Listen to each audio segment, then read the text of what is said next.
Hi guys, welcome back to my Halloween movie reviews, and today we're going to be talking about Rob Zombie's Halloween 2, the sequel to the remake. This one again stars Scout Taylor Compton, Daniel Harris, Tyler Mane as Michael Myers, and again the rest of the Rob Zombie minions. So in a pathetic attempt to keep Sherry Moon in the actual spotlight for a Rob Zombie movie, Rob Zombie decided to go back to 1978 again and talk to Michael more, as if we needed more of that. And as well as that, we had Sherry Moon come back as a ghost or a vision to Michael with that white horse. Now the movie does cleverly take place seconds after the first movie, and it ends up in the hospital just like the original Halloween 2 did, so that was good.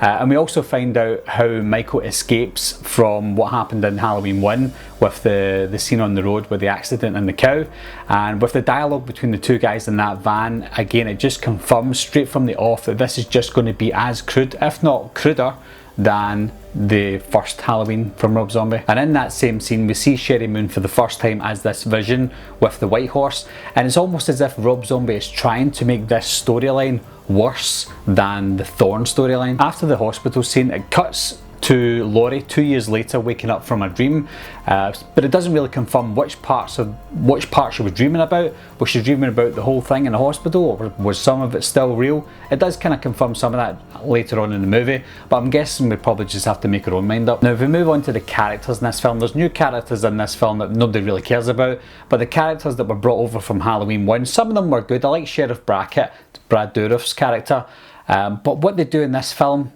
is they turn Annie into the one that we're rooting for.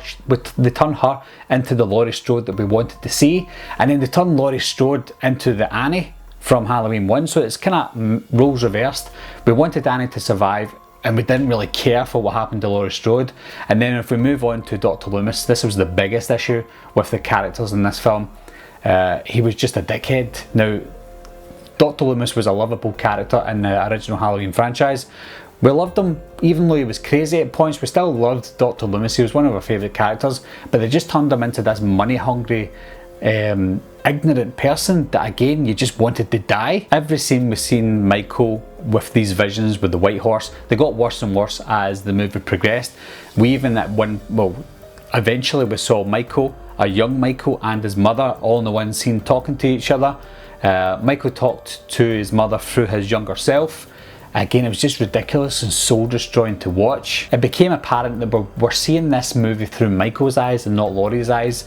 It was a new take on how we see the Halloween franchise and how we see Michael Myers as a character. It just wasn't the vision for me. Again, they're making mistakes that they did in the original franchise that quite a lot of us hated, and that was when he was gutting a dog in this film. Laurie was eating her dinner at the exact same time, and she could taste of it, or what it looks like she could taste it.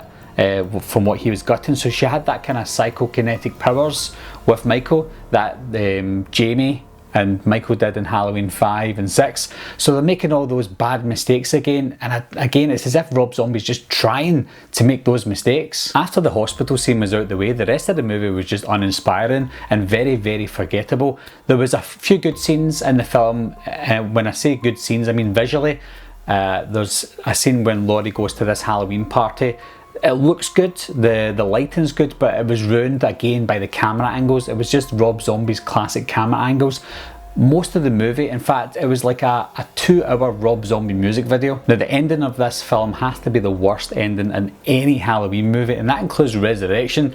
It has an unmasked Michael Myers. He's went full hobo. He's like a big homeless man, and before he stabs Dr. Loomis, he talks, he says, "Die! Die!" and then stabs him. Everything that you wouldn't do with a Michael Myers character gets done in this one scene. Again, it's absolutely ridiculous. And after that scene, or during that scene, sorry, Rob Zombie makes the same mistakes again. He then has Laurie about to stab Dr. Loomis, so she's been taken over by this psychokinetic curse. She's about to stab Dr. Loomis, and then she gets shot and she gets put into an asylum. And she looks straight at the camera and smiles at us. Now where have we seen that before? Now moving on to the score, there's not much to say about the score. The score was almost identical to the score from Halloween 1. I would say that's a good thing because it helped us with the continuity between Halloween 1 and Halloween 2, it did make it feel like a seamless movie, like it was one big movie shot in 2 takes. And the cinematography, again, it was just like a Rob Zombie music video. There was no mystery to the angles that they used. It was really bad angles all the way through the film, really quick short takes. All muddled up. It just wasn't good for a Halloween movie, and it also had a bad aspect ratio for a Halloween movie. Tyler Mane, again, in this film was a good killer, but not a good Michael Myers. They upped the ante with this one. He looked even bigger in this one. He even flipped over a car at one point. It just looked like an absolute giant. Not Michael Myers, just a big giant killer. And he was more brutal in this one. You could see that he was obviously frustrated that he couldn't catch Laurie in the first movie, so he's taking his frustration out on all his victims. So he was very brutal. He was a brutal Michael Myers. And I also don't like a grunting Michael Myers. He grunts a lot during this film. So we go into the mask. We'll talk about the mask and the kind of get up that he's got, because he, like I said, he went like a kind of hobo, homeless man look in this film. He even had a bag on at one point. Again, it was ridiculous.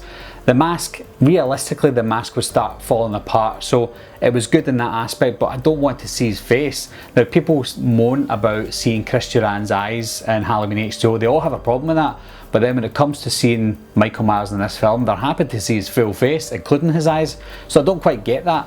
But yeah, when his mask starts falling off and he takes his mask off most of the time, then what's left to the imagination. Now, unlike part 1, where the best scenes were at the end of that movie, of Rob Zombie's remake, in this film the best scenes were at the beginning of the movie, and it's what, maybe 25 minutes in, when you're getting a decent Halloween movie, a decent Rob Zombie's Halloween movie, and then after those 25 minutes are done, the rest of the film is an honest abomination. Now, I know that Rob Zombie had his own vision for Halloween, and I can accept that, because you're not going to be able to replicate what we saw in the original Halloween. So when Rob Zombie brought out the remake, it was a decent movie, like I said in my last review, but he's got no excuses for this one. This one is an absolute mess of a Halloween movie.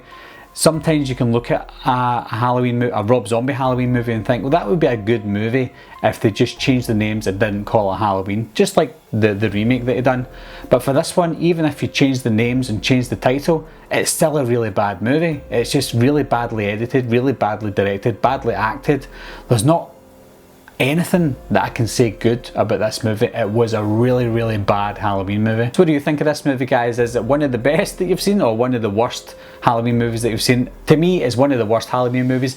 I can't quite tell yet if I think it is the worst, because even though it was a really bad movie, there is elements of it that I liked maybe better than in The Curse of Michael Myers or in Halloween Resurrection. I would say that there's a lot of bad things in all those movies, but there's some good.